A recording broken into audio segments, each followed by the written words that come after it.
This is TWiT. As far as the beginnings of Snopes, you mentioned that it kind of all started with Usenet. I was a big fan, a user in the Usenet forums, but that kind of led to the creation of urban legends reference pages. Is that the site that we know now, just named something different? Yes, exactly. It's just it's kind of an unwieldy name. Yeah. But I said it was kind of in the early days. The intent was for the site to be about urban legends specifically, and kind of be an encyclopedic collection of them. Hence that urban legends reference pages. I had been known as Snopes on the internet for quite a while before that. That was kind of just a nom de net I adopted because there's like 20 million Davids out there who would remember that. So eventually, as I got more technically adept and experienced at setting things up, got the Snopes.com domain name working, and eventually it didn't really change the name of the site. We just stopped calling it the Urban Legends reference pages, and so people started referring to it by its domain name, Snopes.com. We in the early days, we got booted off a number of ISPs for doing too much traffic, because again, it wasn't a money-making venture in the early days. So we frequently exceeding traffic and bandwidth limits for the accounts we're paying out of pocket to use. Until it wasn't a money-making venture, but you obviously had the traffic at the time. At what point did you kind of realize, like, wait a minute, this is what people hope for. We got to capitalize on this somewhat. Yeah, well, because initially, I said we just paid out of pocket to do it. We had to pay for the accounts. Eventually, we got discovered online advertising. If I can digress for a moment, it's interesting.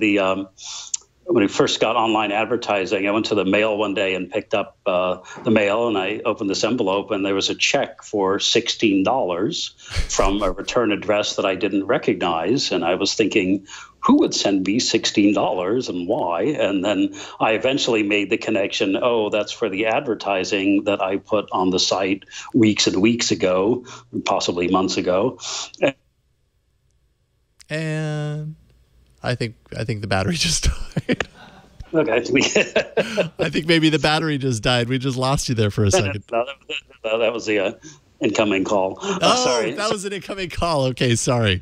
I don't know if you know where you were to pick up. So I got a check for $16, realized it was connected to the advertising, and I was just so thrilled. It was like, wow, I actually made money for something that was purely the product of my own creativity, and imagination, and not working for someone else.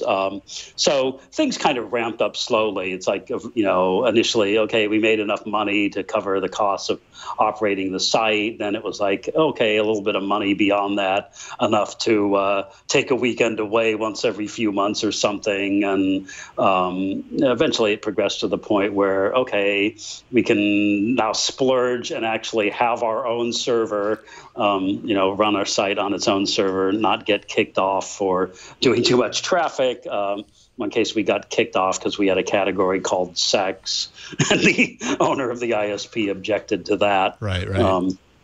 So we established things on our own server.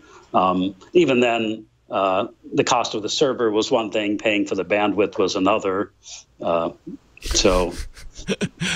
you were able to ramp it up, and you had the team too. I mean, I imagine the team was pretty small back then when you're dealing, especially compared to now. Like, what kind of staff did you have? There wasn't the need for a quick turnaround on this stuff, but there was a need to. I mean, it's a lot of writing. You're doing a lot of research. You're having to kind of prove that research, posting links of where you're getting it, proving your work. So it's a lot. I would imagine a decent amount of staff that's needed. Or were you writing all this stuff yourself? Was it consuming all of your time? You would think, people seem to be under the impression that we had, buildings full of researchers. But no, initially I set up the site, and I literally did everything, which was designing the site, writing the code for the site, managing the servers it ran on, coordinating the advertising. and initially writing all of the content. Then, of course, eventually my then wife, Barbara, started contributing material as well. So for, quite a while, it was kind of like 50-50 in terms of writing material. But, it was more, I was still working a day job until about 2002. And I was also, managing all the technical aspects. So, yeah, we had no technical staff. We had no editorial staff beyond the two of us. And that was pretty much it.